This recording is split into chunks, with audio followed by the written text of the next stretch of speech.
Members, it's the appointed time and we have a quorum. So this is a meeting of the Subcommittee on Marine Parks Designation Amendment Order 2016. The first item is the election of the chairman. According to the House Rule 22 and also Appendix 4 of the House Rules, can members please nominate the member to be a chairman? Valid nomination has to be made orally by one member and seconded orally by another member and accepted by the nominee. So any nomination. Tenure Chair, Ms. Tenure Chair, do you accept the nomination? If there is anyone who seconds the nomination, then I will agree. Yes, Mr. Ted Ho seconds the nomination. Any other nomination?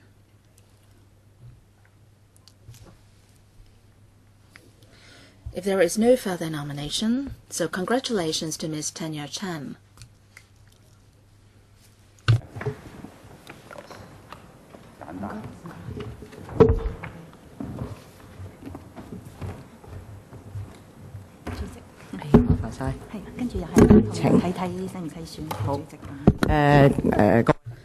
Members, do you think there is a need to elect a deputy chairman? If so, you may like to make a nomination. If not, then we will just ask the administration team to join us. And any need for a deputy chairman? No? No need. All right. So there will be no deputy chairman for this subcommittee. So let's ask the administration team in, please. And the team comprises Deputy Director of Environmental Protection, Mrs. Vicky Kwok, and also the Assistant Director of EPD, and also from the AFCD we have the Assistant Director, and also Senior Marine Parks Officer from the AFCD, and also Marine Parks Officer from AFCD, and also the DFJ Government Council. So can we ask the administration team to join us, please?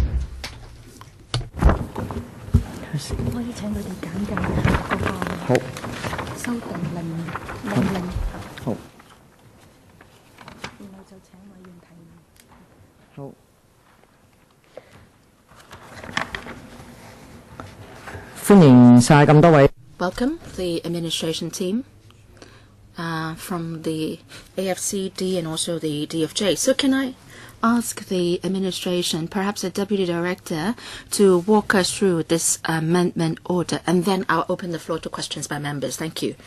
Thank you, Madam Chair.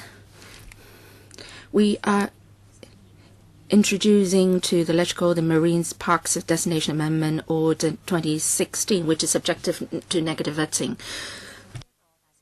As stated in the electrical brief, the marine parks is to be designated as a new marine park as a compensatory measure for the loss of CWD habitat because of the HG Hong Kong-Zhuhao-Bagao Bridge, and it has an area of 970 hectares.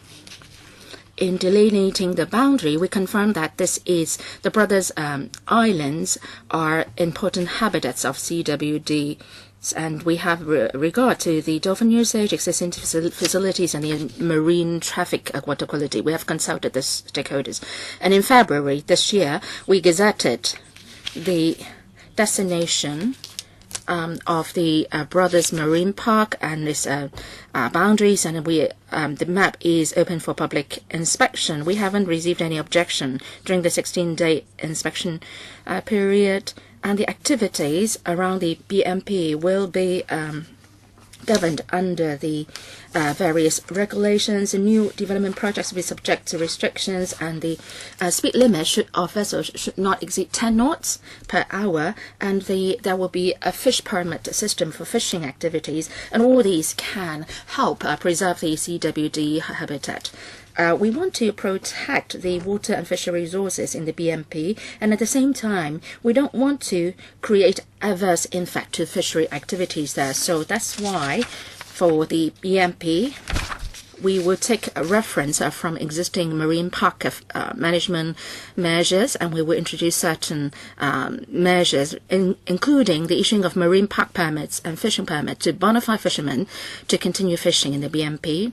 And we want to strike a balance between sustainable development of fishing and also conservation of marine resources. the fishing permit subcommittee under the AFCD will discuss the relevant fish permit system, and a meeting will be held soon. In response to fishermen's demands, the BMP, has a core area and its size has been reduced, and the AFCD has also implemented some enhanced measures to fish permit system. We have relaxed the restrictions on the inheritance and transfer of fish permits, and we are now allowing the immediate family of the fishermen to inherit the fish permit, and there will also be restricted transfer of the fish permit to those who live in the area. And to increase the fishery resources, the AFCD will also be putting in artificial reefs and also fish fries and junior fish into the area. We want to enhance the habitat and the biodiversity of the BMP. Now, this amendment order is to designate the boundaries of Brothers Island as BMP, and we would be making amendment to Cap 476 subsidiary legislation B, and then the marine BMP will be included in that piece of subsidiary legislation. All right, Mr. Yu Si-wing first, followed by Mr. Stephen Ho. Thank you, Madam Chair. I support this amendment order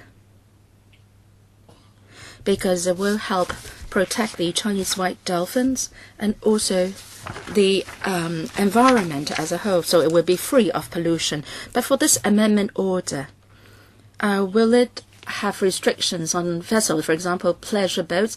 Maybe there will be many Chinese white dolphins in that area. There may be, say, pleasure boats going to the sea to watch the dolphins.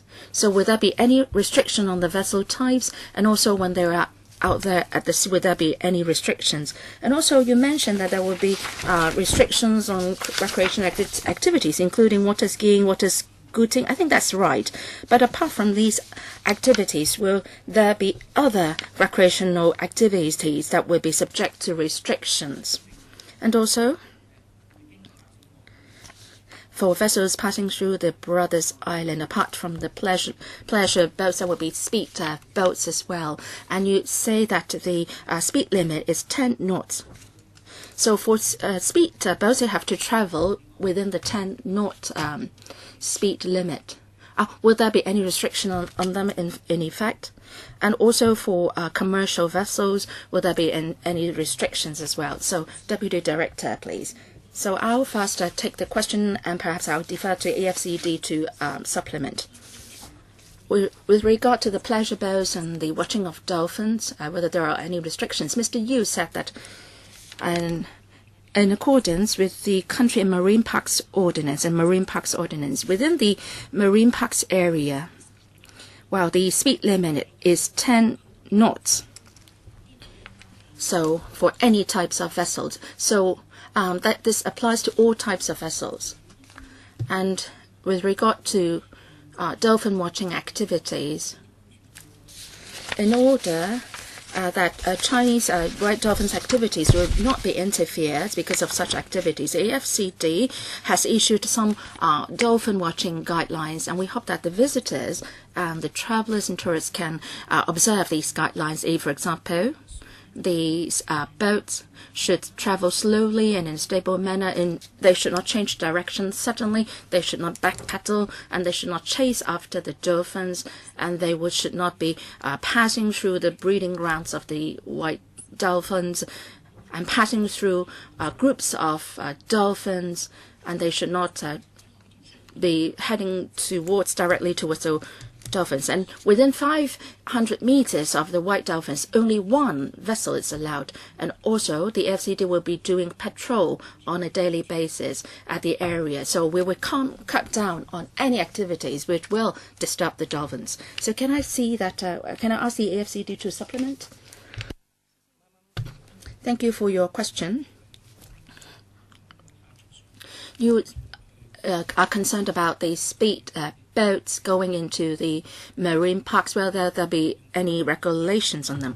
We will be restricting their speed limit. If speed boats have to go into the marine parks, and they should not travel at a speed higher than 10 knots.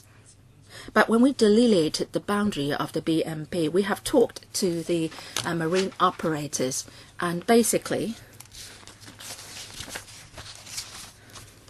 there will be a buffer area between the marine parks area and the navigation corridors of the speedboat. So there will not be any conflict between the two. Can I follow up? Yes. In other words, well, as long as they travel at a speed of less than 10 knots, all vessels can pass through the BMP, right? But for some vessels which are not well equipped, and there may be fuel leakage and so on, will there be any sort of restrictions on them? AD, please. Thank you, Madam Chair and Member. Under our regulations, there is no restriction for vessels to go into the marine park. What we are concerned is the boats of ships or vessels traveling at a high speed. So the main restriction is really on the speed. Now, if you're concerned about, say, certain incidents happening to the vessel, say there is oil leakage, we have drawn up certain contingency measures with the Marine Department. If there is a breakdown of the vessels or leakage of the vessels, we would deal with those incidents immediately with the relevant departments. Next one, Mr. Stephen Ho. Thank you, Madam Chair. First of all, the management measures of the marine parks. 4 years ago, we have reflected our views to the government on the Marine Parks Ordinance on behalf of the fishermen. This is the first amendment order in the past 5 years. For myself, I've never vetted a similar piece of order, and there will be many more marine parks to be set up in the next few years. So that's why a few years ago we were eager that the government should amend the fishery management measures under the Marine Parks Ordinance. I would like to seek for two figures from the government. 20 years ago, when the government set up the marine parks, how many fish permits have been issued to the fishermen, and how many fish permits are there today? 20 years ago and today. For the 4 marine parks, there has not been any addition of new marine parks recently. Thank you, Mr. Stephen Ho, for your question. A total of 860 permits were issued, and now we are left with only 350. Why do I have to raise this? Because some 20 years ago, the fishermen already felt that the marine parks system can help conserve fishery resources. But then, during the course of the scrutiny, we found that the fishery management measures were too harsh, and there were a lot of restrictions on the inheritance of the fish permit. If the father wishes to pass on the permit to the son, he has to notify the Marine Parks Authority whether he is a bona fide fisherman. But it's difficult, really, to ascertain whether he is, say, a bona fide fisherman. If the son has become a taxi driver, then that won't be allowed, the inheritance. So that's why there has been a drastic drop in the number of licenses to 350 now. And the 4 marine parks did not take up a large area of water then, but then in the NT-West, while the future marine parks to be designated will occupy a vast tract of water body, so fishermen envisage that they will be under a lot of pressure in fishing in the future. So government, can you face up to the problems faced by fishermen in fish permit? Deputy Director, thank you, Chair, and thank you, Mr. for the question.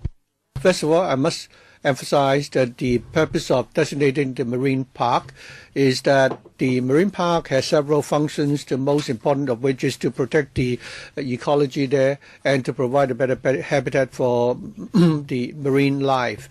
As I said at the beginning, we do not want to adversely affect the livelihood of the fishermen.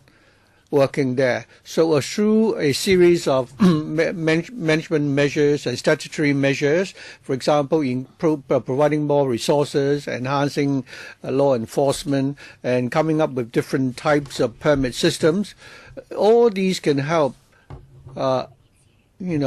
protect the fishing resources in the area, and in the long term is actually conducive to the sustainable development of the fishing industry there. The AFCD has already, in respect of the designated marine parks, have already accumulated long-term, data. And indeed, the designation has a positive impact on the fishery resources there. We would want to better protect the marine parks to ensure that it can maintain a sustainable development, and that's why we will continue with to review the management of the marine parks, and we will certainly consider enhancing the relevant measures and see whether going forward we can further relax the succession right for the marine park permits for fishermen, so to ensure that there will be sustainable development. As I said just now, we've been listening to the views of the different deputations regarding the destination and the boundary of the marine park. We've already, reduced the size of the core area, and in response to the deputations, the AFCD has already enhanced the permit system for the marine parks. And so said, the succession and transfer of such permits have now been relaxed, and family members can inherit such permits, and so all these measures have now been implemented. So that's so that applies to the Brothers Marine Park. We are now applying the relevant measures to see whether or not there is room for further enhancement or relaxation in response to the demand from the trade. Simple follow-up.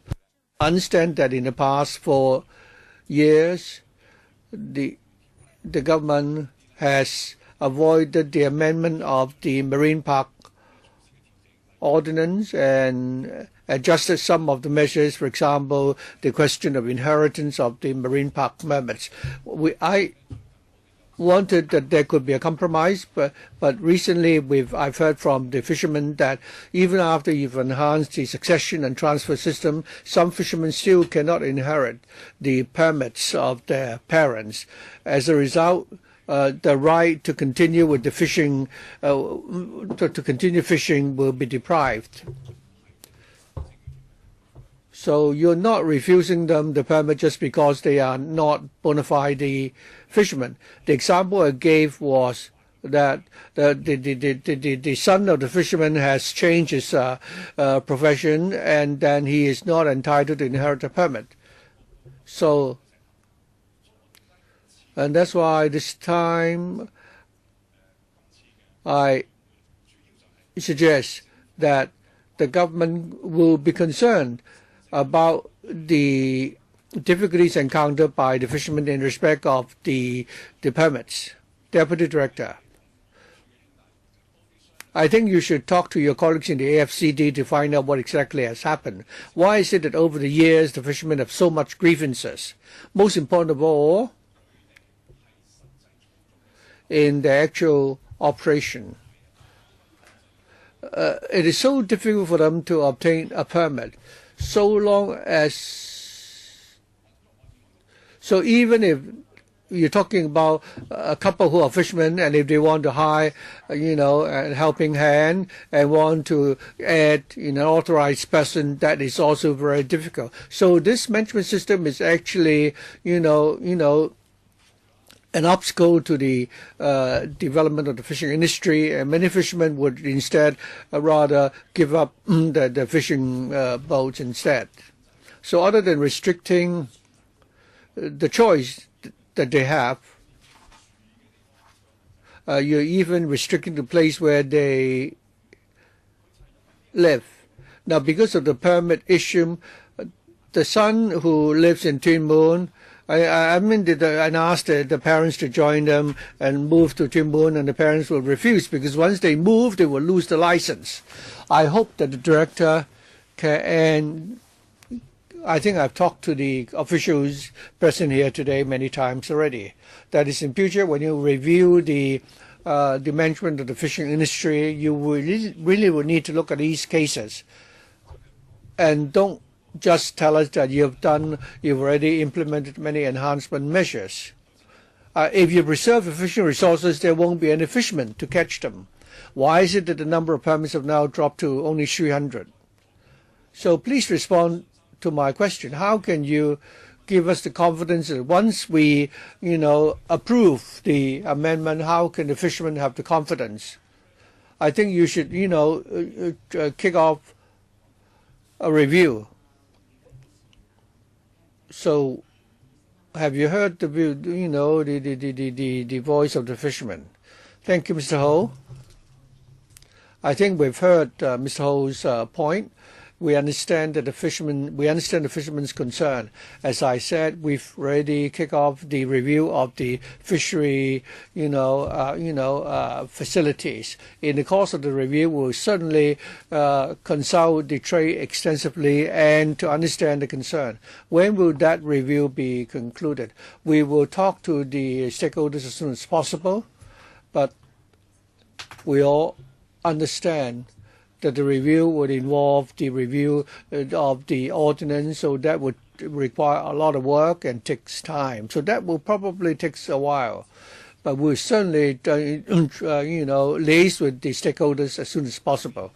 Madam Chair, the review that you talk about, I hope that you will not just promise to review the situation. I hope that you will promise that you will, take heed of the points that I raised just now, and that there will definitely be some adjustments. Otherwise, I can assure you that in future we will object to whatever marine parks you will designate in the future.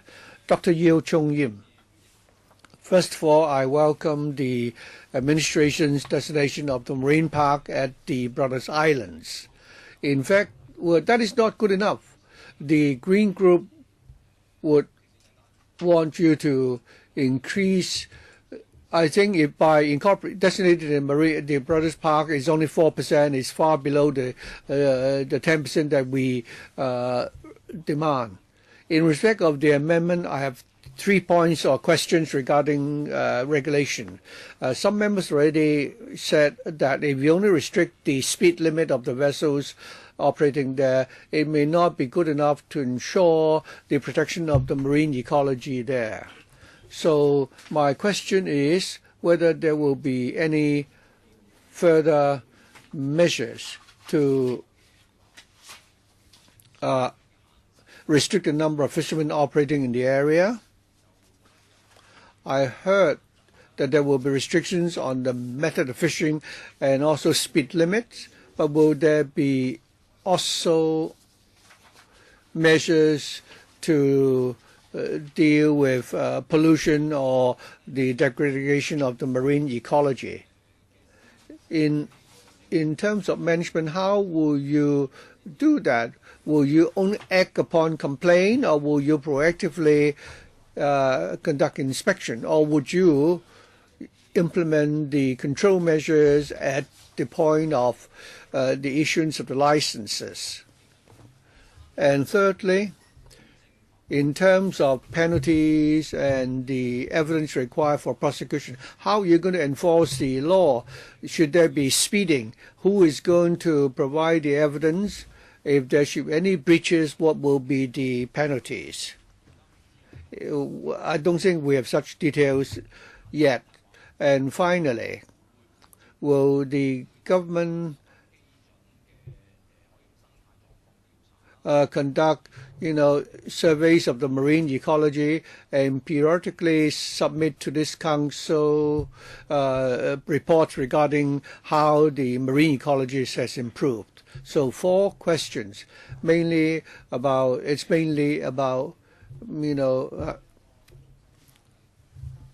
management and evidence for prosecution inspection and licensing.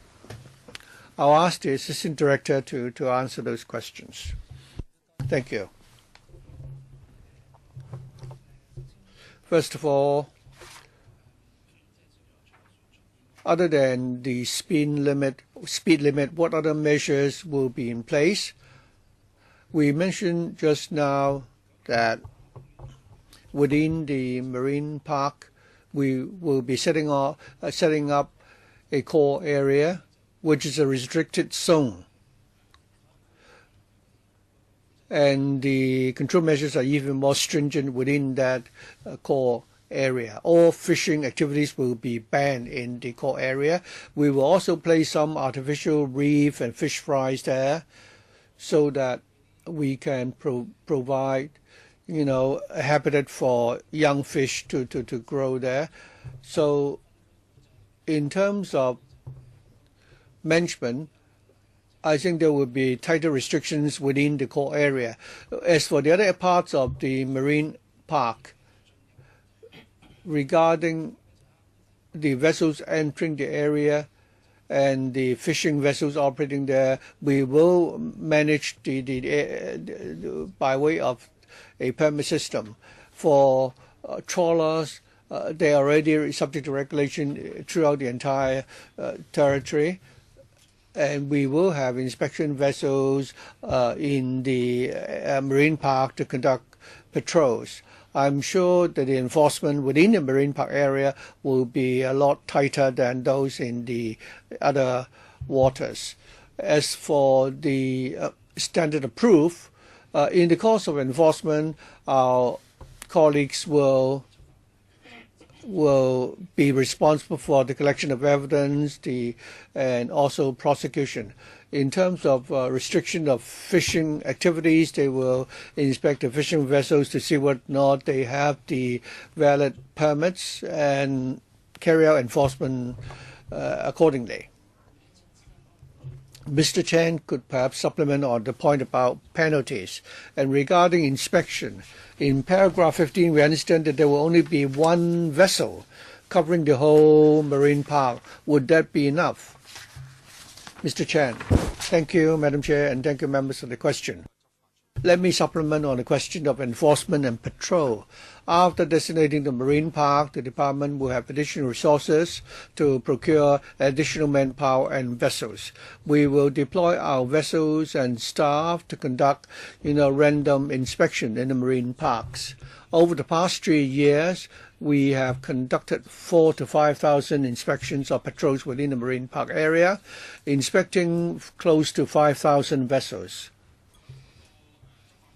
In terms of enforcement, in 2002, the AFCD and the fishing authorities in Guangdong jointly conducted a campaign to tackle cross-border illegal fishing. Since 2005, the Marine Police also joined us in tripartite enforcement. After designating this marine park, these joint enforcement actions will continue. Hopefully that can help tackle the question of illegal fishing. Follow-up. How do you measure vessels which are speeding? What equipment will you use to do that? Normally, we will use the 15 knots as a threshold. Or now, on board our vessels, we have radars that can monitor the speed of the vessels in the area. But actually, it's very difficult to enforce the relevant regulations at sea and checking the speed of the vessels. We have successful cases of prosecution, but I believe it's difficult when it's actually done in the waters of the marine park. As for illegal fishing activities, we only authorized vessels are allowed to fish in the area. They are only allowed to use fishing nets or use fishing lines. If they use illegal means such as trawling, then they will be prosecuted. What about the prosecution figures and what are the sanctions or penalties? Now, under the Marine Parks Ordinance, the highest penalty is a fine of $25,000 and 1 year's imprisonment. We have indeed have successful cases of successful prosecutions, and in the past 3 years, on average, 30 cases each year was recorded. Professor Yu asked whether you can regularly report to us on the improvement of the marine ecology. Mr. Lai? Thank you, Madam Chair, and thank you, Member, for your question. The management of the marine parks falls under the ambit of our AFCD. We will conduct regular surveys on fisheries and marine ecology. At the department, we have a CMPB, and there is also a Marine Parks Authority under it. And we would report regularly to the various authorities on certain statistics under our surveillance. And if members of the LegCo are interested in such figure, we would, and they would like to know more about such statistics, we will try to arrange for sharing these data with you. These data are very much public information, and that can be made accessible to everyone. And we believe that in managing the marine parks, well, these are the data on, say, the fishery resources, value added in the fisheries industry, and that can help us in our work on promotion and public education, and we will be able to use these data to let the fishermen know about the effectiveness of our management measures. Next one, Mr. Ted Ho. Thank you, Madam Chair. We know that there will be a new town to be developed at Tung Chung East, and very soon, in the northeastern part of Tung Chung, there will be reclamation and infrastructure projects. I understand that the area of the works will be very near to the BMP. There will be within, say, 1 to 2 miles of the BMP. Now, reclamation and infrastructure projects will involve the works on the seabed, and we can imagine that there will be impact on the marine ecology, and also there will be pollution. So I'd like to ask the administration, if we are designating a marine park next to some reclamation and infrastructure projects, I mean, does it really mean anything at all in terms of marine ecology protection? I expect the works will last 5 to 62 years. During the construction works, will you be putting in place extra measures, extra restrictions on vessels, and how do the different government departments coordinate among themselves? Thank you. Thank you, Madam Chair, and thank you, Mr. Hui. Now, if there are any marine works that have to be done around the BMP, an EIA has to be conducted. We must ensure that the environment of the BMP will not be affected. You mentioned about some works, for example, the reclamation for Tung Chung. The EIA for that project has already taken into account the impact on the BMP. So that's already included in the EIA report. And also some mitigation measures have also been suggested. We hope that during the works, dredging methods should not be used, and also the number of vessels, construction vessels should be reduced, and also restriction would be imposed on the navigation channel. So we hope to minimize the impact on the marine park when the works are being done. So all these mitigation measures have to be put in place. Do you have any extra measures on top of those? Because Mr. Hui was asking about extra measures. Any extra measures on top of what has been suggested under the EIA report? Madam Chair, the destination of the marine park has been announced a long time ago. So for any proponents of works projects nearby, they should put in place adequate mitigation measures to minimize the impact on the marine park. Would also have regard to the cumulative environmental impact.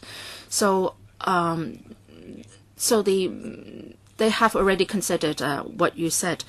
And also the AFCD has put in a number of measures which are adequate to conserve the ecology and also enhance the fishery resources.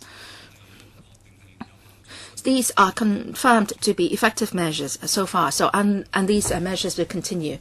I would like to seek clarification on one fact, because I was not here in the last term of LegCo when they discussed the Tung Chung East extension project. The BMP was not yet designated. So has the BMP been taken into account in the earlier discussion? And also, you said that there will be a number of restriction and measures. There's been a suggestion that there will be some 200 construction vessels plying through the BMP during the construction works on a daily basis. So have you made an assessment of the impact? Would you be putting restrictions on the number, the vessel type, and also the emission, the pollution, etc.? So what are the specifics in terms of the restriction measures that you will put in? The first thing, under the works, for present works projects, EIA report has to be taken into account sensitive receivers, including the marine parks. And also in the assessment, they have to consider whether the vessels will impact on the marine parks. And if there is an impact, then arrangements to be made to the navigation channels, etc. So that's been included in the EIA report. Third, as what the AFCD said, well, the major restriction is on the speed limit, because Chinese white dolphins are subject most to the are most vulnerable to vessels traveling at high speed. So we will continue to do enforcement on that front. AFCD, any supplement? For the Tung Chung reclamation project, during the course of conducting the EIA, full consideration has been given to the BMP, which is going to be designated. So when they drew up the mitigation measures, they have come up with a number of suggestions to minimize the impact on the marine park, including restriction on the construction vessels. They will not be anchored in the marine park, and they will not go into the marine park itself. So a host of measures have been put in place. We also have regular water monitoring exercises to make sure that the water quality during the works is maintained at a good level, and it will not impact on the marine park. Okay, second round, please. Dr. Lo Wai Kwok. Thank you, Madam Chair. I support this Marine Parks Designation Amendment Order 2016. On top of the existing 4 marine parks, there will be a 5th BMP to be added. So I support it to be designated. Several members asked about what improvement measures the government will put in place to improve the marine ecology.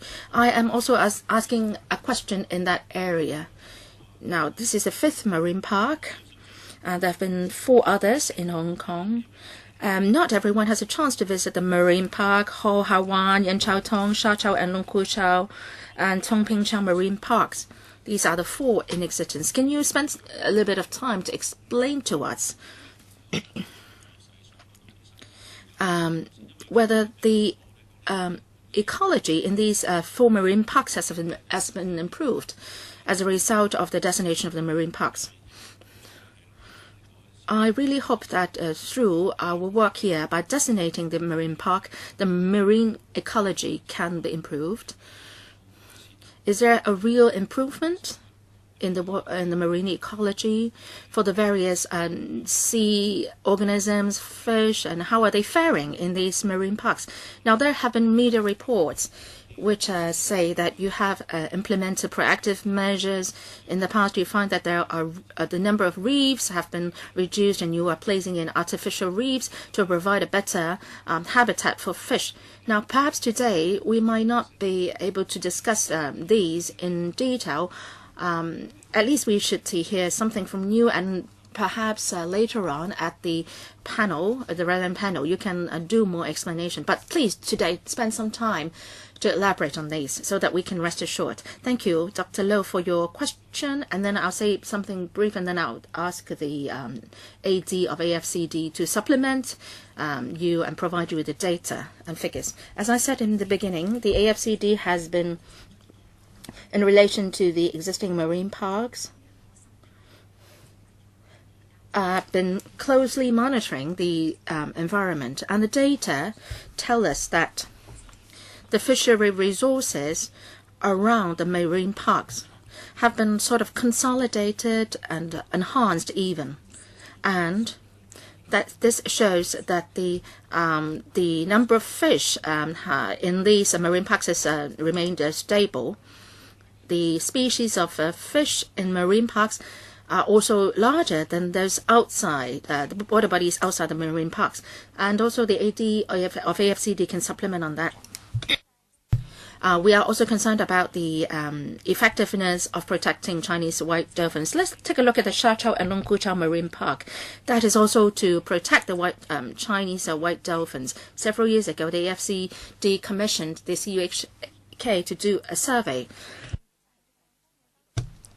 This marine park continues to be an important habitat of Chinese white dolphins, especially in Longkuchao waters. It is a major activity area for Chinese white dolphins. And also in the marine park, in our survey, it is shown that the number of species of fish has increased. Around the northeastern waters of Longkuchao, there are quite a large number of fish species, and that has to do very much with the large number of Chinese white dolphins there.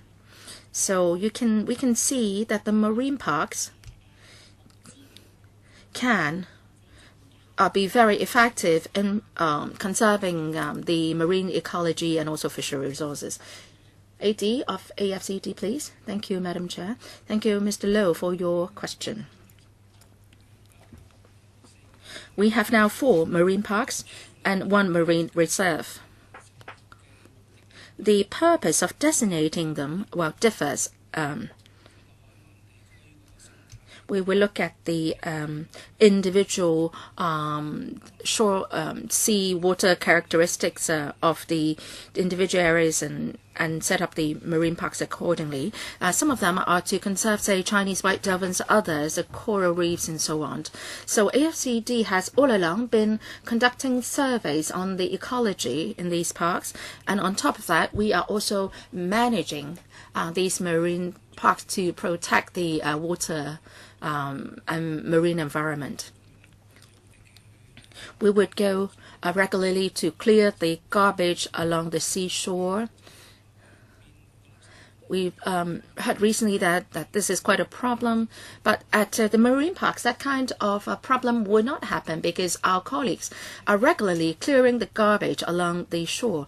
And also we conduct surveys on corals. And if we find that there is underwater garbage, we will clear them. So these are the basic management measures that we have. So we are doing all these in the marine parks. We are also closely monitoring the fishery resources and the biodiversity resources. For Shachou Longkuchao Marine Park, that was designated because of the need to protect Chinese white dolphins. So we are monitoring the number of CWDs in that marine park. And for the BMP that we're discussing today, we are really also designating that because of the need to protect Chinese white dolphins. So we will continue to monitor the number of CWDs there. And recently, we have started a fishery resource survey. Well, we are seeing the number of fish fries are 30% more than the other areas, well, in the marine parks. So once we've got the specific data, we can share those with members of the public and the legislators. Mr. Tam and Ho, thank you. I have 3 questions. First of all, you say that you will be posting notices within the area of the marine park. Are you going to post the notices along the shore rather than in the middle of the BMP? I hope that's the case. But seriously, for the existing marine parks, do you have any figures? 1 year, 3 year, 5 year period. Do you have figures regarding breaches and successful prosecutions, so that we would know how well you've done in terms of managing these marine parks? Secondly, Mr. Ho Chin Yin asked something which I only learned about today, and that is about the berthing of the fishing vessels or the anchoring of fishing vessels. Why do you require the fishing vessels to anchor in the nearby area rather than going further out, to fish? And thirdly, I heard that if the fisherman wants to hire somebody, hire a helping hand, it would take almost a year, and that seems to be too long. If I want to hire a domestic helper, it only takes a few months, even though the helper comes from another country. Whereas in Hong Kong, to hire a local person, and it takes a year, then that really is very, very difficult. I think by the time the permission is given, the potential candidate would already have found a different job already. Why don't you, I was talking about the licensing of fishing vessels just now. Assistant Director, thank you. Thank you, Mr. Tam. Regarding the notices, our notices will be, pinned up in the on land, and also they will be posted along the floats So we'll work together with the Marine Department to do that. In terms of enforcement, in the last 3 years, for 2013 there were 31 prosecutions, 35 in 14 and 20 in 2015. As our colleague said, we work together with the Marine Police to conduct joint operations. We also conduct periodic inspection of the marine park to step up our enforcement. And Mr. Ho also talk about the licensing system, taking into consideration that if the fishing vessel is operating within the marine park, then we would issue a marine park permit for the owner so that he can continue to fish in the marine park area. The factors to take into consideration would be whether or not he has been operating in the area in the past, and in the past we conducted surveys to find out what vessels are operating in which part of our waters, and based on such data we will issue a license to vessels which are operating in the area so that they can continue to fish in the affected areas. For fishing vessels which are operating away from the marine park, if there's no indication that they have been fishing in the area before, then we will not issue any licenses to them, to the owners.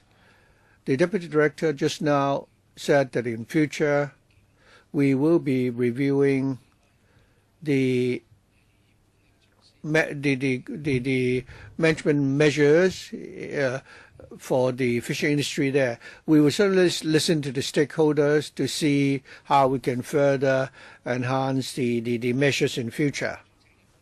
Regarding the hiring of assistants, well, those are isolated cases. For such simple cases, we can process them very quickly. For some cases which may require more evidence or information, then we may require them to provide additional information. Normally, a typical application will not take a year.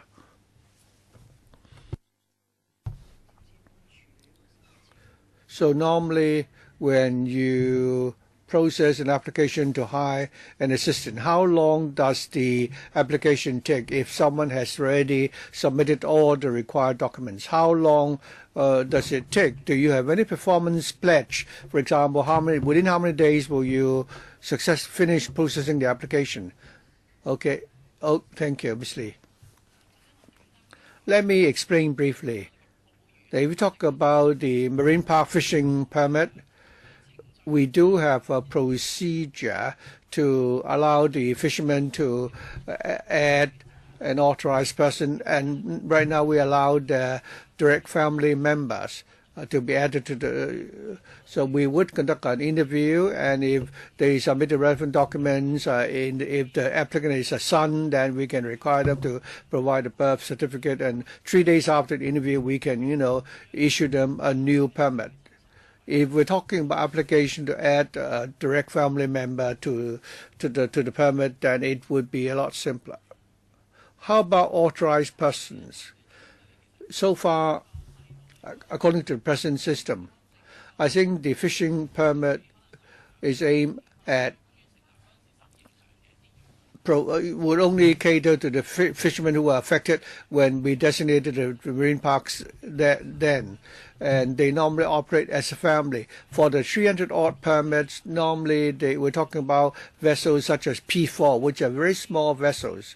And basically the fishermen will only be applying to add the direct family members rather than, extra helping hand to the permit. Regarding sanctions, you say you have about 20 to 30 prosecutions a year. Other than fines, let's say if somebody breaches the rules a number of times, and then the license will be revoked. Regarding penalties, normally it is for the judge to make the decision.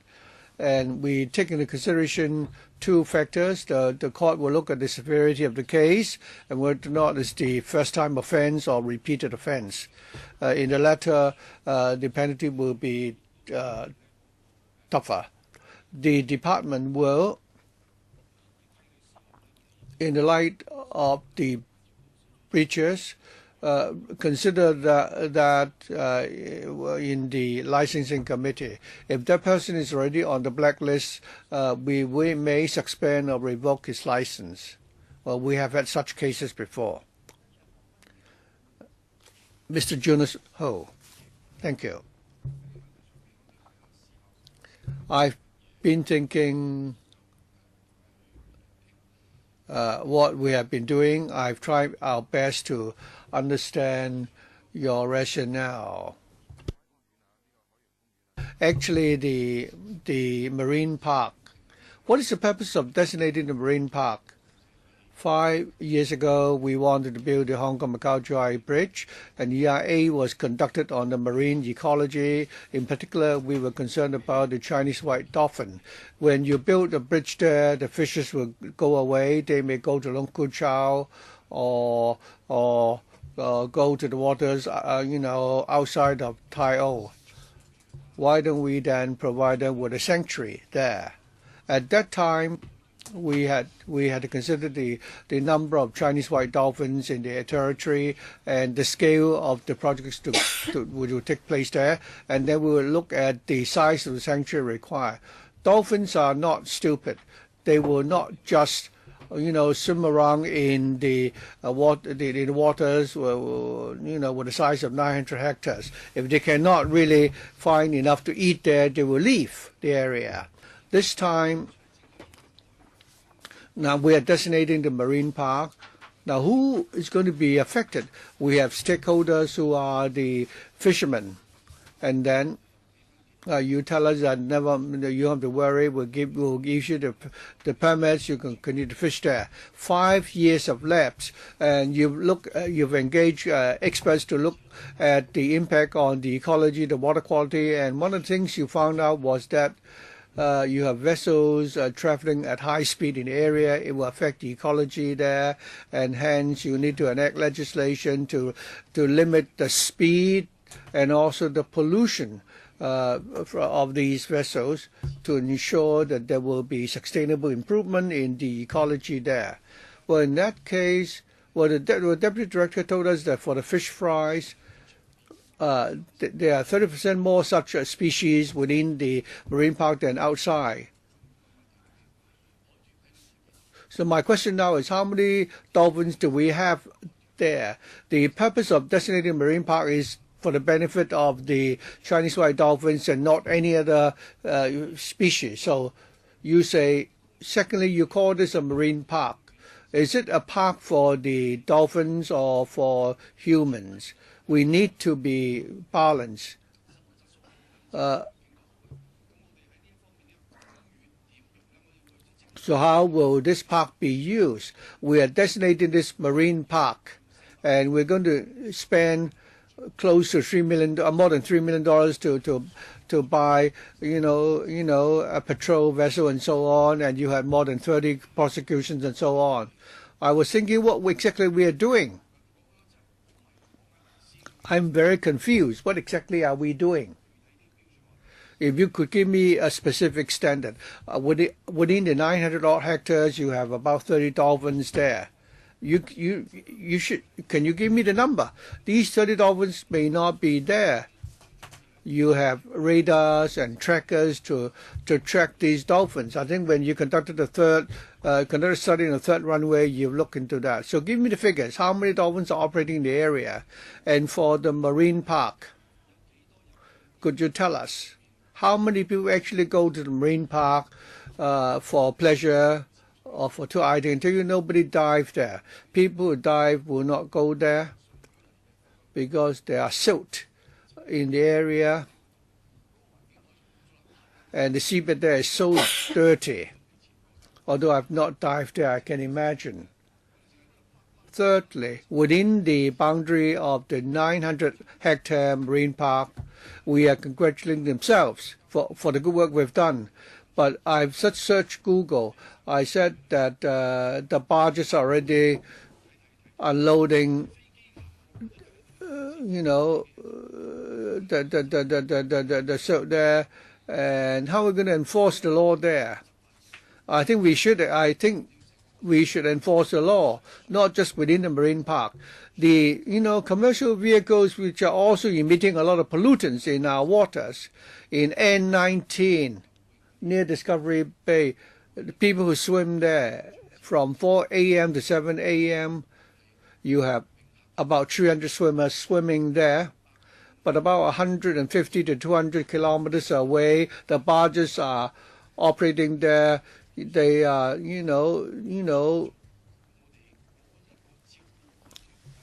emitting so much pollutants into the waters. I want to take care of the dolphins, but I would also like to take care of the senior citizens who swim there. I can't find the right balance there. So in our marine park, you will deploy a patrol vessel there. Since you already have marine police launchers, do you still need to, we have the EPD, AFCD,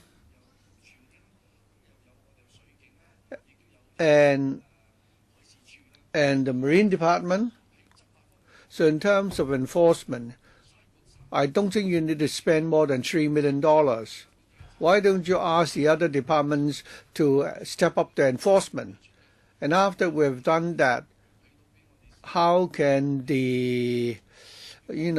how can that benefit the community? For water quality, I certainly agree that we need to, control that. We need to control the emission by the commercial vessels. Other than the 900 hectares, you have other high-speed vessels, operating in the area. Can the dolphins really, evade or get away from those vessels? Thank you, Mr. Ho, for your question. Let me try to say something more about the concept of the marine parks. With regard to the law enforcement, perhaps I'll defer to the Assistant Director of AFCD to answer that. As I said in the beginning, while the marine parks serve a number of functions, in particular on the BMP, as I said in the beginning, that has to do with the project of the Hong Kong-Zhuhai-Macau Bridge. And in the long term, one of the main objectives is to conserve the water ecology there and also to provide a better habitat for water animals, marine animals. Now, going by the long-term monitoring results of the AFCD, we see that the the Brothers Island have all along been a habitat of the Chinese white dolphin. So that's why we are designating this marine park. According to the latest studies, of course, Chinese white dolphins will swim around. Will they be confined to one water body? No, not so necessarily. According to the latest observation in the northern waters, there has been a reduction in the number of Chinese white dolphins. And that may have to do with the marine works and also the speed boats traveling there. And at the same time, we are seeing that they're not disappearing totally. These individual dolphins may swim to other water bodies, for example, to the waters west of Lantau, or they are swimming back and forth from Hong Kong to mainland and mainland back to Hong Kong, and that may be a temporary phenomenon. And we are designating the BMP now, and we hope to, through various management measures, try to do the best management job and try to improve the marine environment there. And in the long term, we would like to build a better habitat for the Chinese white dolphins, so that this water body can attract the Chinese white dolphins to return. Then also fishery resources can also be enhanced, and the development there can be sustainable. Let me cite an example here. In Sha Chao Long Ku Chao Marine Park, it is said that it was designated for protecting the Chinese white dolphin too. According to our experience,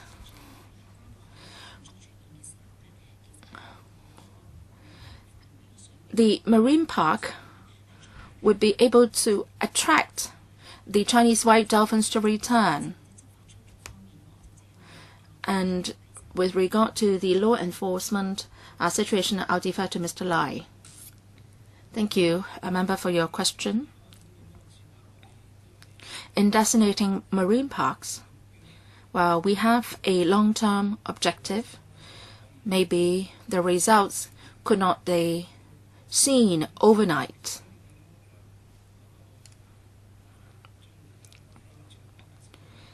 We are proposing the designation of BMP, and its location is that it would be linked to the other marine parks that we have already. There will be another new marine park around the airport area, and then together with that and the Sha Chao and Long Ku Chau Marine Park, it will be a linked park area with a total area of 4,500 hectares. We hope that we can enhance and improve the environment by designating this marine park, and Chinese white dolphins can breed in these water areas. Well, apart from putting restrictions on speed limit of vessels, we would also be putting in other management measures having regard to the overall environment. We would also place artificial reefs to enrich the biodiversity there. We want to attract more organisms to live there. Now, concerning law enforcement, vessels will be subject to a speed limit when they go into BMP, and also for the BMP, there will be an anchorage area designated. This is very much an existing anchorage already, and many ocean-going vessels will also be anchoring in that anchorage. We have been communicating with the marine trade, and we hope that the marine operators can, during the anchorage process, will not be discharging ballast water, because that will pollute the water there. We will definitely communicate with the marine trade, and we will monitor the situation through and law enforcement actions that we undertake. For the marine park, well, are they being visited by tourists? Mr. Junius Ho, or Dr. Junius Ho, mentioned about the benefits to be brought to the Hong Kong community. So is it the case that as long as the speed limit is complied with, pleasure boats can actually go there and sightsee there? Yes, thank you, Madam Chair. There are three main objectives of designating marine parks. First is, of course, is conservation. Second is recreation. And third is education. Many tourists are visiting the marine parks for recreational purposes. Well, it depends very much on the location of the marine parks and also the purpose of designating the parks. For the take Hoi Ha Wan Marine Park as an example, as we all know, that park was designated because we wanted to preserve the coral reefs.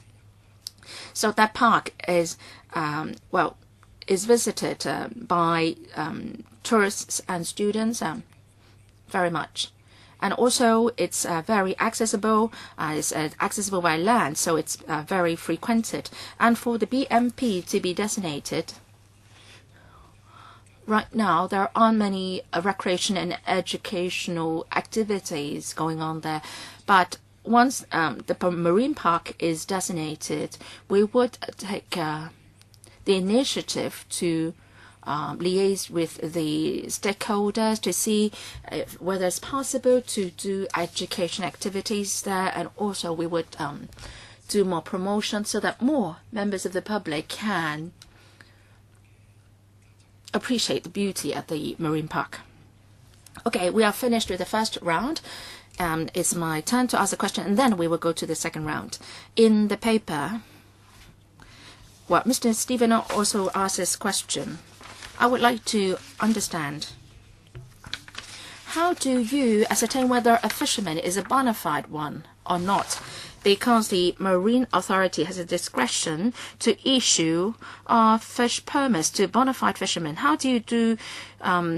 do you ascertain whether one is bona fide or not? And also, the Hong Kong-Macau Bridge works have commenced a long time ago. It's only now that we are seeing this amendment order to establish marine parks at the BMP. Well, there is a big time gap in between the two initiatives. Is it any different from what's been done in the past? Is it because the works were commenced in a rush, and that's why the designation and the order was done so late? Can you do a better job in terms of timing? Because the works have commenced, and many Chinese white dolphins may already have gone and elsewhere. So can we, if we could, designate the marine park soon after the works have commenced, would we be able to achieve better results? Deputy Director, in terms of the works and also the designation timing,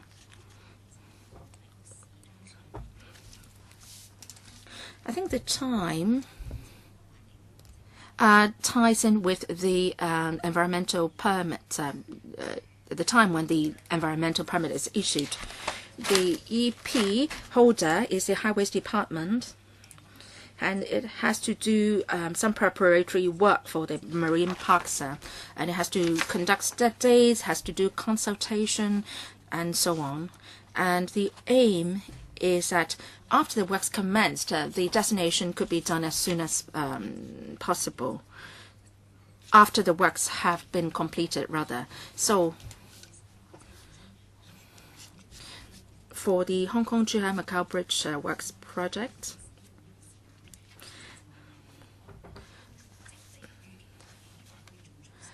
well, we hope that we can designate the marine park earlier than the completion time of the project. So that's been the planning all along. And we have to tie in with the overall work schedule of the project. The restrictions in the marine parks may also affect the works progress of the project. So that's why we are having this arrangement. We want to designate BMP because you want to conserve the ecology or habitat for the Chinese white dolphins on a long-term basis, and we have a certain administrative measures, management measures to be put in place. And in the long term, we hope that the Chinese white dolphins will return to this habitat at the BMP and that they can continue to breed here.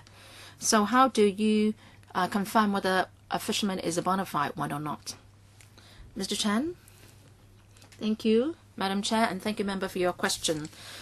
In the past, it has been difficult to do that, but in 2012, when the Fisheries Protection Amendment Ordinance commenced operation, there was this local fishing registration certificate, and through that, we will be able to identify bona fide fishing vessels and also fishermen.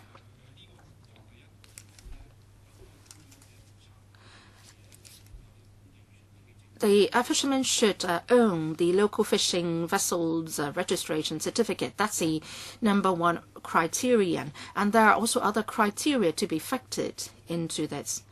And this is being discussed by the fishing permit working group, what is their home port and what are the kind of fishing equipment that they will use. So the fishermen associations will help us out in providing information to us, what is the home port of the fishing vessel and so on. So in vetting the fishing permit applications, all these will be taken into account.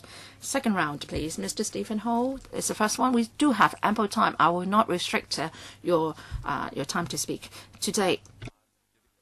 I would like to share the history of all these with you. 20 years ago, when we passed the Marine Parks Ordinance, there was no local fishing vessel registration under the Fisheries Protection Amendment Ordinance. So anyone could buy a vessel and work as a fisherman. So there was no restriction in fishery at the marine parks. So this is what we will understand then. Then we have the system of home port. And then there is this controversy of who are the bona fide fishermen. But then the ordinance has not been revised in the past 20 years. Now, after the local fishing registration system commenced operation under the Fisheries Protection Amendment Ordinance, that the arrangement has to be revised. Because in 2012, we passed this ordinance and restrictions were placed on the number of local fishing vessels. There are not one fishing vessel can be added. And also the horsepower of the fishing vessels is also limited. You can't change it arbitrarily. The only way that you can do it is to buy another license of a fishing vessel. Can you really increase the horsepower of the vessels? You can't increase the number of the fishing vessel, and you can't increase the horsepower. So there will be no further or additional fishing activities in the marine parks or other water bodies. So I think the system of the home port of fishing vessels has to be abolished. So that's why I am suggesting that the government should review the ordinance. I don't know whether you can respond to my requests today. If you go to the full sitting, you must tell us what measures you would use to resolve these two worries of the fishermen, the direction of your review. Now, today we're talking about 900 hectares, and there are now 2,500 hectares of marine parks. Well, in total, there will be 8,257 hectares of marine parks altogether if new marine parks are added in the future. I'm not saying that I will not let you pass this time, but if I let you approve this order today, and you are sticking to your old approach for any future marine parks proposals, I must tell you today that I would use all sorts of means to stand in your way of designating future marine parks. So please respond to my demand. I have one more question.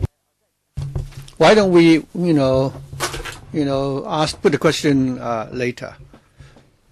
Deputy Director. Thank you. To answer Mr. Ho's question, I've said earlier that already that we've been listening to our stakeholders, and we've also been monitoring the effectiveness of the different control measures within the marine park and our fishery resources there. I've also told members that the marine park has several functions. As time changes, we may need to ensure they will continue to perform the function of conservation and protection. So we've heard Mr. Ho's point, and we've also said that the government will, subject to not going against the purpose of conservation, we will see how we can further improve the control measures. So in order to respond to the concern of the fishing industry, and see how we can further ensure the sustainable development of the fishing industry. What about the question of management? Many members were concerned about the question of resources. For the past 4 or 5 years, we've been talking to the government. We always tell them that fishermen, you now have a system requiring permits before one could fish there. You talk about the need to protect our fishing resources. Some fishermen told the government that the regulations only regulate those who are law-abiding. There will always be people who will breach the law. When you have people breach the law, you need to prosecute. But they are saying that you are not very effective in terms of enforcement. Some members may understand the situation at the front line. 2 years ago, in the budget for 2 years ago, the government hired 9 additional staff in charge of enforcement. Instead of 9, you now have 18 enforcement staff. But still, you're not able to control the situation because many fishing vessels are not local vessels. They come into the Hong Kong waters after they've been found. Somebody report to police, and then by the time your enforcement officers arrive, they were already left the territory. So if they escape, towards, you cannot enforce the law outside of Hong Kong waters. So we've given you many suggestions. Some of the suggestions have worked, but still. In mid-August, for example, we found that there was a problem of rubbish at the estuary of the Pearl River Delta. When I saw 3, vessels fishing illegally outside of Ma Wan. Every morning in Cheung Chau, you have more than 10 such vessels waiting to enter the Hong Kong waters to fish. So that is a serious problem. So can you tell us what actual measures it will take to ensure that the fishing resources in the marine park will be saved for the people of Hong Kong? We have protected the ocean, but they come in and fish illegally. Of course, I will not rule out local fishermen also poaching, our fishing resources here. But I think you should enforce the law, in a consistent manner. We've designated a marine park, so I hope the government will have proper, enforcement measures. All these vessels from outside of Hong Kong, queuing up to come here to fish illegally. Thank you. In terms of enforcement, we're talking about two ordinances, Cap 71. That is the Fishing Protection Ordinance covering all the waters in Hong Kong. So if you have mainland vessels fishing illegally in Hong Kong, they will be caught. We have extensive waters in Hong Kong, and the police has all along been conducting joint operations with us, and we've also liaised with the authorities in the mainland to carry out enforcement actions. As for effectiveness, Mr. Ho said there is a room for review. By designating the marine park, we could be more focused in our enforcement. Of course, we cannot step up the enforcement within the ambit of Cap 171. But when we designate this marine park, we can focus our resources and manpower and deploy our patrol vessels within these marine parks and to step up our inspection and patrol. So that after designating these marine parks, we can conduct more patrols. By being focused, how many additional staff and vessels will you deploy? After the vessel has gone into the marine park and fish, and then I will simply, leave the marine park once they are discovered, and just nothing you can catch them. I understand that you can arrest about 30-odd culprits, but they are relatively small vessels. For the larger vessels fishing illegally here, would you, use machine guns as they do in Korea to deter them? I'm not talking about small vessels. You arrest an elderly lady for, for example,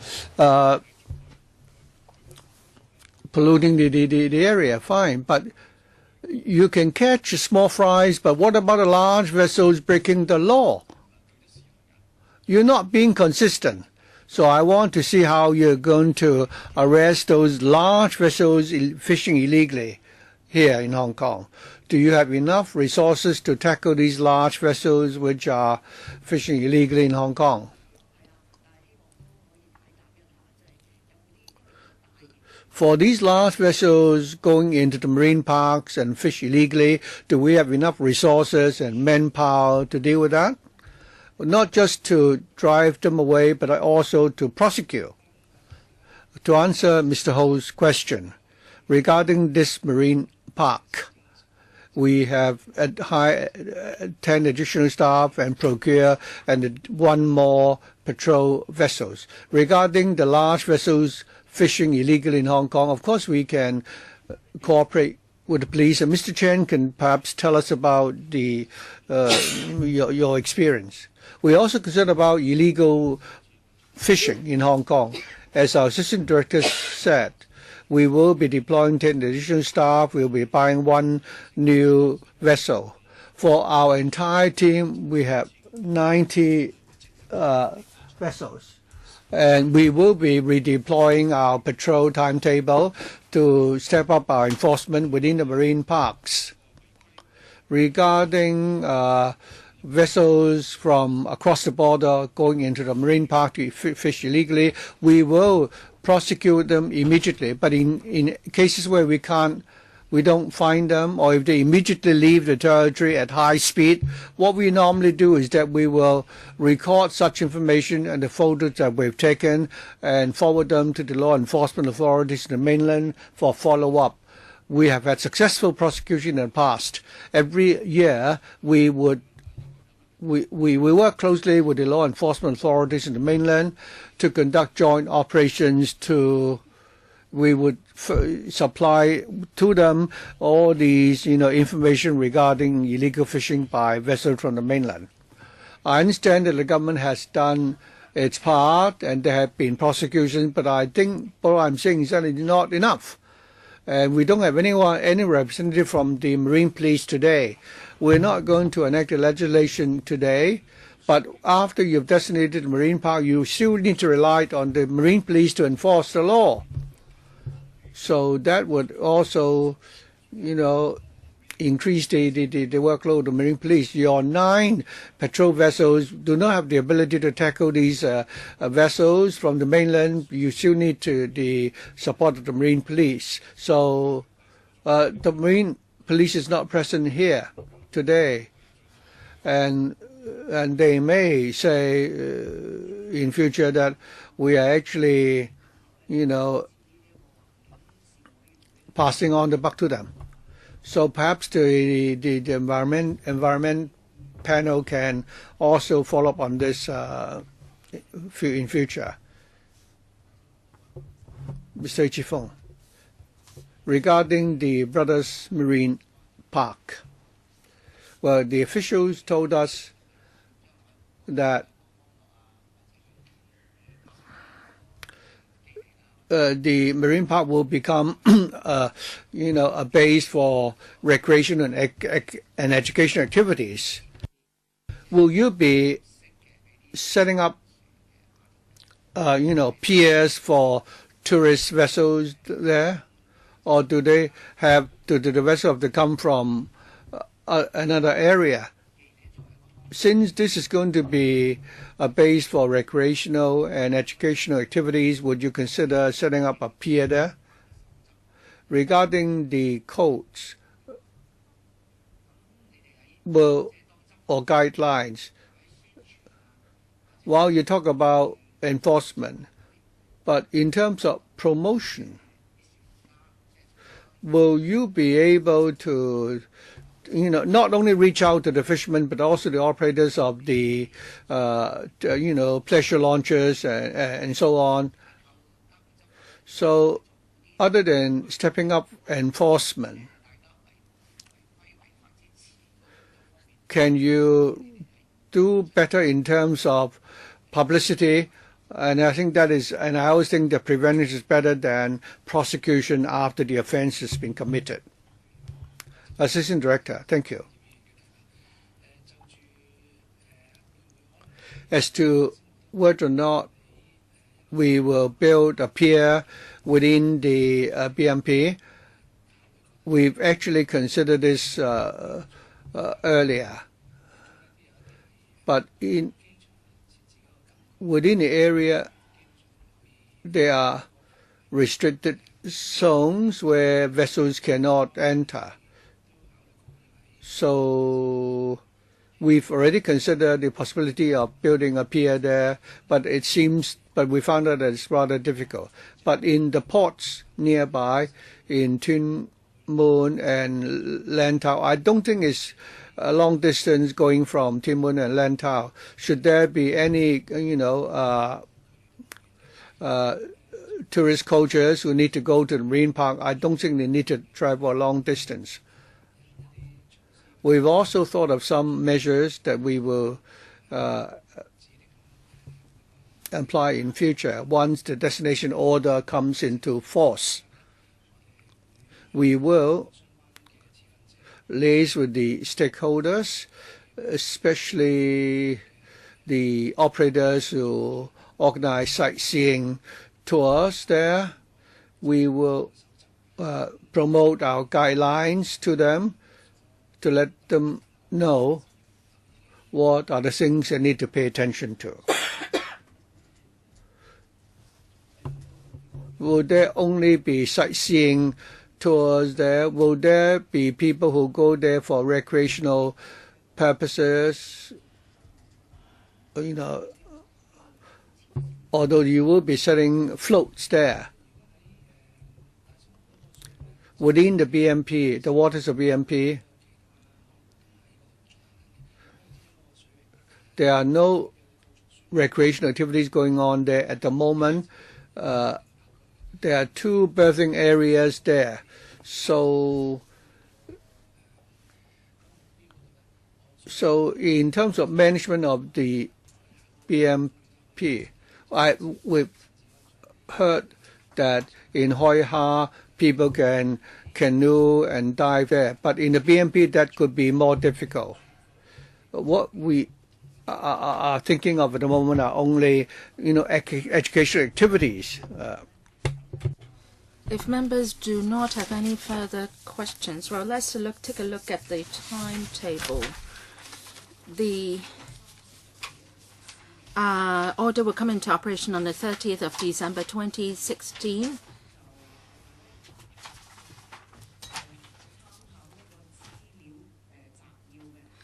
Well, please take a look at the information digest here. There are some dates that you should note. The expiry of scrutiny period would fall on the 7th of December 2016, and we report to the House Committee on the 25th of November 2016.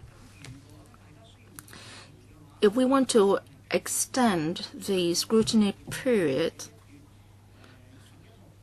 and then the expiry of scrutiny period will fall on the 11th of January, and the report to House Committee will become the date 16th of December, and deadline for giving notice of amendment to the subsidiary legislation will be the 4th of January if we decide to extend the scrutiny period.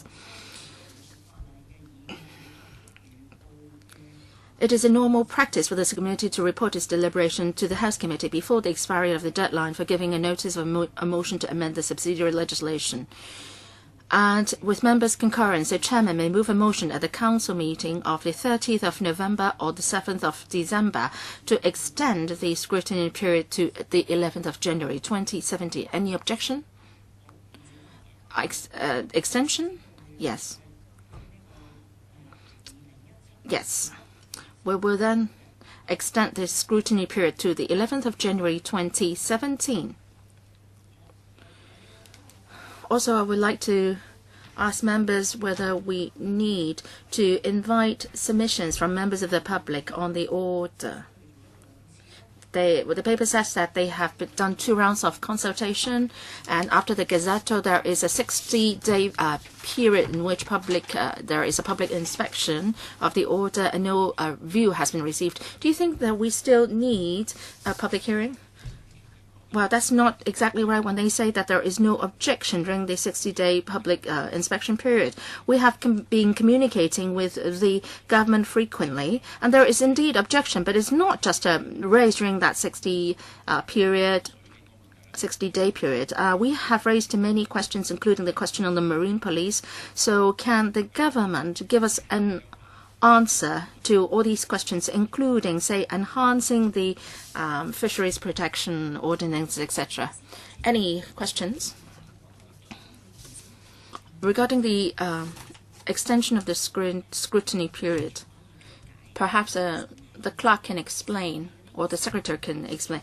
We are talking about 28 days plus 11 days. That would not extend to 2017. Well, if we are going to do the extension, then that means that it will be the 11th of January 2017. How do you make that the calculation of the days? Can the clerk explain a bit? Well, what is the result of your calculation of the dates? 28 plus 21 is the before the 30th of December, even if we have the extension.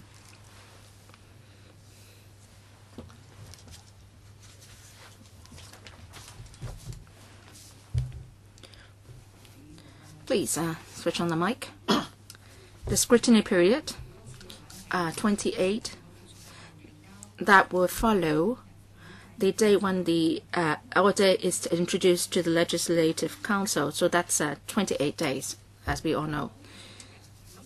21 days for extension. We have to do it by a resolution of the electrical. And say if the 21st day doesn't fall on the day of the sitting of the council, then that has to be done for the next electrical meeting following that. So that means 11th of January 2017.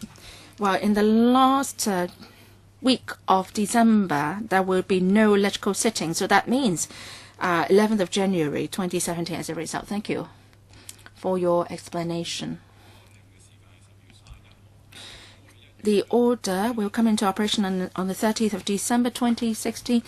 And if, say, we discussed that on the 11th of January, then if we have objection, what will happen?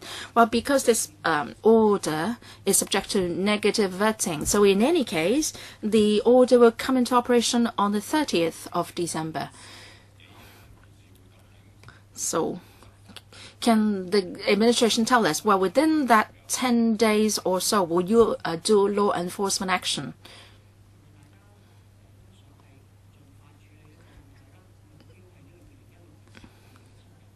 Well, in that case, should we aim at the 7th of December 2016 instead?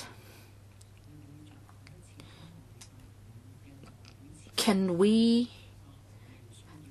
you give the information to requested by Mr. Stephen Hope by this Friday, before the House Committee on this Friday? Well, the review of the monitoring, review of the management measures, and also the work of the Marine Police. So if you can give the information before Friday, then that would be best. We undertake that we will do the review, and we also will take a look at the law enforcement measures. So we'll try then make a verbal report to the House Committee on this Friday, and I hope that you can give us a written reply soonest. We'll try to have it done before the end of this year. Thank you very much, members. Well, a minute. Just now, members have raised a number of suggestions. But from what I've heard, I haven't heard anyone objecting to this order. So can we today, because we have a quorum already, can we make a clear decision, and that is we support in principle this order, and we haven't really read through in detail the wordings of the order. So can we at least agree on the wordings? Well, perhaps we can take a look at the order itself. So that's for Cap 476 and the subsidiary legislation B. And originally there are 4 marine parks, and we're adding in the Brothers Marine Park. And I believe that you have a map with you as well. So at hand I have this table, the part marked in pink color. And that area delineated in colored pink on the map, plant number MP/BROS A, that was approved on 30th of August 2016 by the Chief Executive in Council, and B, certified true copies of which have been deposited in the Land Registry, the headquarters of the Agriculture, Fisheries and Conservation Department, and the headquarters of the Marine Department. So I will not repeat that in English. So any views or questions on this amendment order? Well, no one is objecting to it. Mr. Stephen Ho, can I seek a clarification? Well, on the meeting arrangement, I have raised so many suggestions or comments. Well, it would be best if you can give me a written reply before Friday. But I will not shorten or give up my time in reading through the documents just for the sake of having it passed through by the end of December for the sake of the well, if you have made the wrong calculation, the government, well, we should not be held responsible. The legislative effect of the order will not be affected one way or another, because the order is subject to negative vetting. It will come into operation on the 30th of December 2016. anyway. So since Mr. Ho has this request, well, perhaps we can extend the scrutiny period because we want to give the administration sufficient time to respond to Mr. Ho's questions. To my understanding, it will not affect the legislative effect of the order. Is that right, Mr. Wong? What's your view? The legislative effect will not be affected. After the 30th of December,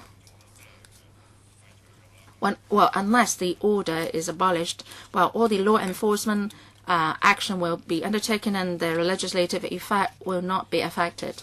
Deputy Director, what's your view on this? We will respect your comments or views, and at the same time, we'll try to respond in writing as soon as we can. And we would respect your request to have more time to follow up on the issue, and we would hope that the marine park can be designated as soon as possible. To my understanding, the agenda items for the House Committee should have been finalized today, and I don't think you can give us a reply before the close of play today. So it seems that we have no other choice but to extend the scrutiny period. So I hope the administration won't mind about that. So let's make a decision now. Let's try to extend the scrutiny period to the first council sitting of the LegCo in 2017, and that is on the 11th of January. And we will make a report to the House Committee on the 16th of December. And the deadline for giving notice of amendment to the subsidiary legislation is the 4th of January 2017. Any questions? If not, then please try to work on your written reply, and then I will make a report to the House Committee in due course.